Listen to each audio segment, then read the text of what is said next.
Assalamualaikum warahmatullahi wabarakatuh. Alhamdulillahi rabbil alamin. Ar-Rahmanir Rahim. Maliki yaumiddin. Iyyaka na'budu wa iyyaka nasta'in. Ihdinas siratal mustaqim. Siratal ladzina an'amta 'alaihim ghairil maghdubi 'alaihim waladdallin. Amin.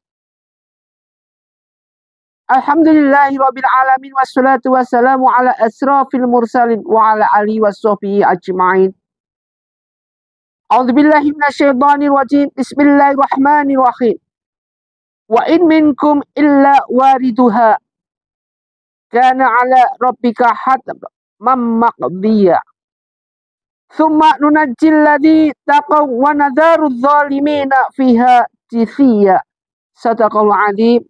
Sadaqallahu ala Rasulillah sallallahu alaihi wasallam. Pertama, mari kita panjatkan rasa puji syukur kita pada Allah Subhanahu wa taala. Salawat dan salam mari kita haturkan pada junjungan kita Nabi Muhammadin sallallahu alaihi wasallam. Mudah-mudahan kita senantiasa diberikan suatu kekuatan yang luar biasa, baik dunia maupun akhirat, iman kita masih tetap utuh dan kuat. Ma'asyiral muslimin muslimat jamaah pencerahan bimbingan amalnya Ustaz Taktimi Ustaz muliakan. Di era global sekarang ini, kita sering melihat kadang-kadang itu suatu hal di depan mata kita. Jelas dan tampak suatu kemerosotan moral, akidah sudah tidak ada lagi, yang tinggi sudah tidak mengenal yang rendah apalagi cuek-cuek seperti orang yang sombong. Ini sering sekali kita lihat di depan mata kita dan bahkan kita sendiri terjerumus di dalam hidup lingkungan ini. Lingkungan seperti ini tanpa sadar menyeret kita ke dalam suatu lembah kehinaan dan kenistaan. Ayat suci Al-Quran sudah bukan lagi hal yang merupakan suatu panutan. Ayat Al-Quran merupakan suatu pemandangan atau bahkan suatu lantunan yang merupakan lagu-lagu dongeng belaka. Inilah ciri-ciri daripada datangnya kiamat dan ciri-ciri hilangnya semua ilmu-ilmu agama yang ada. Ilmu-ilmu Allah yang ada. Di mana datang pada suatu zaman seorang ulama udah tidak lagi ulama lagi. Artinya apa? Seorang ulama tapi ngaku-ngaku. Jadi maknanya seorang mengaku sebagai ulama tapi pada ilmunya bukan ilmu ulama. Di zaman seperti ini orang yang bukan faknya mengaku dirinya atau mendoktrinkan dirinya sebagai seorang ustaz, sebagai seorang kiai. Sekarang kalau menjadi seorang pengajar, seorang ustaz gampang. Beda kalau zaman dulu ketika sudah diizinkan oleh seorang kiai atau gurunya di dalam suatu pondok pesantren baru bisa mengajar.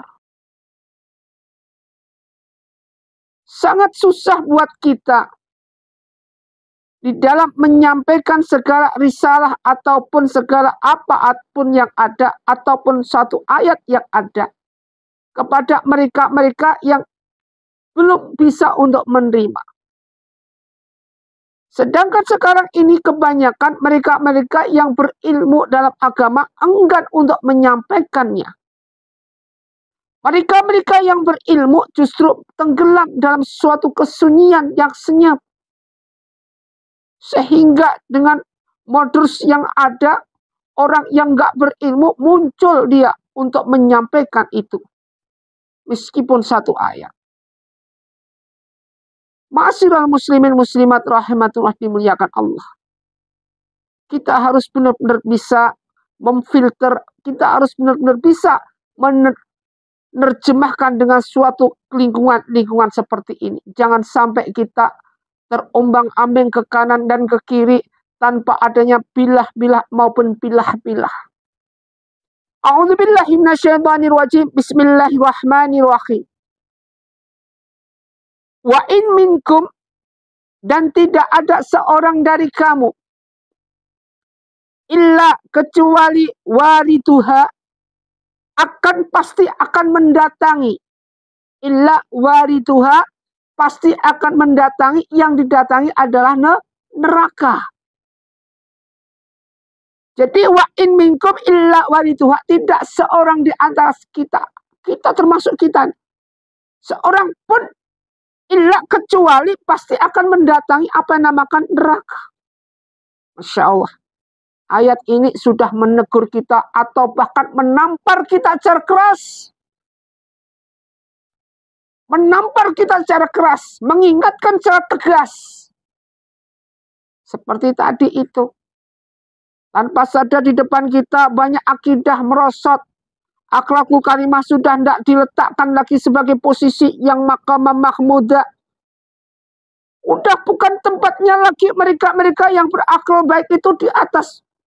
Banyak mereka-mereka berakhlak jelek, berakhlak bejat, senantiasa menyucikan dirinya sok suci di depan kita. Di depan khalayak ramai. Dan bahkan tontonan-tontonan kemaksiatan merupakan suatu hal yang lumrah, yang wajar. Nah, di sini disebutkan wa in minkum illa wariduha, pasti akan mendatangi neraka itu.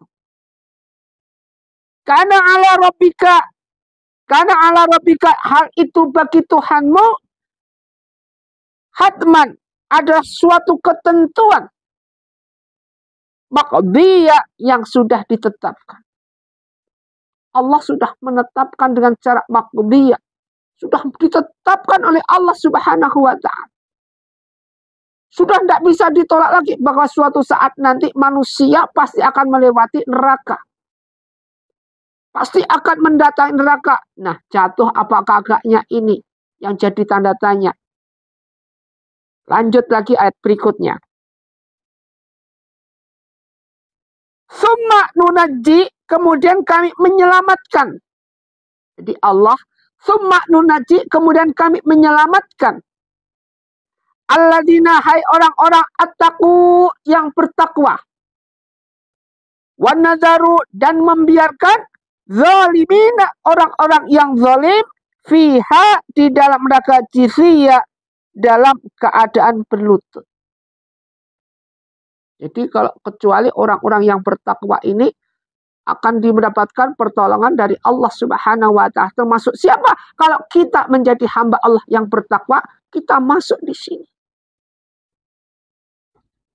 Jadi kita akan masuk dalam suatu golongan ini. Takwa Allah, menjadi hamba Allah yang takwa dengan sebenar-benarnya takwa. Makanya itu penting sekali untuk kita gali dengan ilmu-ilmu yang ada, dengan hidayah-hidayah yang ada, agar apa?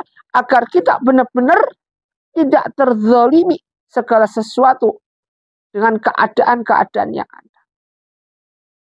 Andai kata kezaliman-zaliman itu ada di sekitar kita, kita berusaha untuk menetapkan iman-iman kita tetap pada posisi kuat. Ya ayyuhalladzina amanu, wahai hamba-hambaku yang beriman. Ini sapaan-sapaan ini yang Allah berikan kepada hambanya beriman. Ini yang kita harapkan. Agar apa? Iman kita menjadi al-imanu atu'minu billahi, yang posisi yang kuat. Makanya Allah Subhanahu wa ta'ala memerintahkan Rasulullah SAW agar bagaimana umat ini, umat Rasulullah ini beda daripada umat-umat yang lain. Umat Rasulullah ini beda. Satu, umurnya pendek. Dua, umat akhir zaman. Ketiga, umat Rasulullah ini umat paling canggih. Canggihnya apa? Nerakanya neraka paling panas.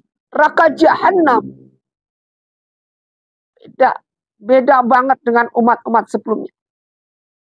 Cuman bedanya lagi, umat baginda Rasulullah SAW adalah umat paling disayangi. Umat yang mendapatkan rahmat. Umat yang mendapatkan hidayah. Mendapatkan syafaat. Karena syafaat inilah mereka umat baginda Rasulullah yang tadinya masuk neraka ditolong oleh baginda Rasulullah, diselamatkanlah mereka. Banyak sekali. Suatu riwayat mengatakan ketika itu nanti ada dua pintu. Pintu kanan adalah pintu surga, pintu kiri adalah pintu neraka. Nabi Ibrahim suruh milih pintu mana? Nabi Ibrahim memilih pintu surga. Artinya apa? Menunggu umatnya di pintu surga. Sedangkan Nabi Muhammad disuruh milih. Kenapa Nabi Muhammad tidak mau milih pintu surga? Justru baginda Rasulullah SAW memilih menunggu di pintu neraka. Kenapa? Jawaban baginda Rasulullah, aku tidak akan masuk surga, ya Rob. Ya Allah, aku akan masukin surga sebelum umat-umatku masuk semua ke surga. Artinya apa? Artinya Rasulullah menunggu umatnya pintu siapa yang masuk neraka, saya masuk langsung didapatkan, langsung memberikan syafaat biar mendapatkan apa yang dinamakan pengampunan, sehingga umat baginda Rasulullah banyak tertolong dan masuk ke dalam surga Allah. Tapi catatan bagi mereka yang menjalankan sunnah Rasul. Makanya segala sesuatu kita jalankan, sunnah Rasul kita jalankan. Jangan sampai segala sesuatu yang larangan yang Rasulullah larang malah kita laksanakan. Apakah itu Uzet? Yang Rasulullah larang itu apakah? Salah satunya adalah makan, minum sambil berdiri. Jangan kita lakukan. Rasulullah sudah ada mengajarkan. Kalau kita nanti ingin selamat. Tertawa terbahak-bahak. Kalau tertawa cukup senyum. Itu kalau umat baginda Rasulullah SAW. Kalau ketawa terbahak-bahak ini adalah ketawanya mereka penghuni neraka. Mereka pasukan iblis. Memotong pembicaraan. Ini mengambil hak orang lain.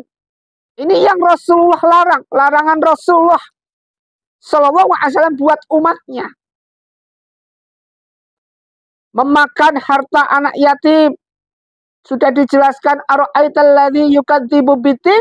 Tahukah engkau yang mendustakan agama adalah fadzalikal ladzi yad'ul yatim. Salah satunya adalah menghardik anak yatim. Apalagi sampai memakan harta anak yatim. Memuji secara berlebihan. Sekarang pada dasarnya orang malah senang dipuji. Senang dipuji secara berlebihan. Ini senang banget. Padahal Rasulullah larang. Makanya ketika bersedekah apapun yang kita lakukan dalam bentuk apapun. Ini sering terjadi, sering terpengkalai. Karena apa? Timbullah suatu hal yang nanti akan timbullah fitnah, kesombong. Karena berlebihan. Sholat saat makan terhidang. Jadi sholat saat makanan terhidang. Sehingga apa? Pikiran kita selalu memikirkan makanan. Makanya kalau gitu ketika sholat kok ada makanan, makan dulu aja. Habis itu sholat. Daripada antum sholat kemudian tidak kepikiran makanannya gimana. Makan dulu aja. Habis itu sholat, fokus sholat. Sholat sambil menahan buang air. Ini makruh. Rasulullah SAW melarang. Kemudian mencela makanan. Makanan apapun dicela. Itu makanan begini dan segalanya. Kecuali makanan haram. Kemudian tidur setelah subuh. Setelah subuh tidur. Ini larangan bagi Rasulullah buat umatnya. Mengemis juga tidak diizinkan oleh Rasulullah SAW. Menyentuh lawan jenis bukan muhram. Juga ghibah, tidur setelah asyar, dan berbuat zalim. Jadi tidur di sini larangan Rasulullah SAW. Jangan tidur setelah asyar. Sampai isya. Ini tidak boleh tidur. Kemudian jangan tidur setelah sholat subuh. Sampai nanti jam 12 siang atau menjelang zuhur. Ini kenapa dilarang? Karena pada pose fase ini syaraf kita dalam posisi lemah. Menurut kesehatan, saat kita pada posisi lemah. Sehingga akan memudahkan kita untuk apa? Untuk menghadapi segala banyak sekali penyakit. Semua itu ada hikmah. Ma'asyiral muslim muslimat rahimatullah dimuliakan Allah Subhanahu wa taala.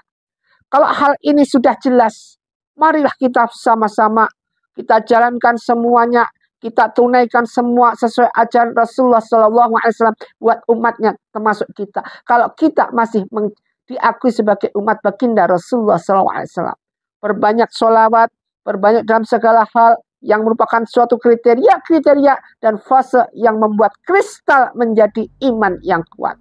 Usyikum wa nafsi bittaqwallah. Wabillahi taufiq wal hidayah. Assalamualaikum warahmatullahi wabarakatuh.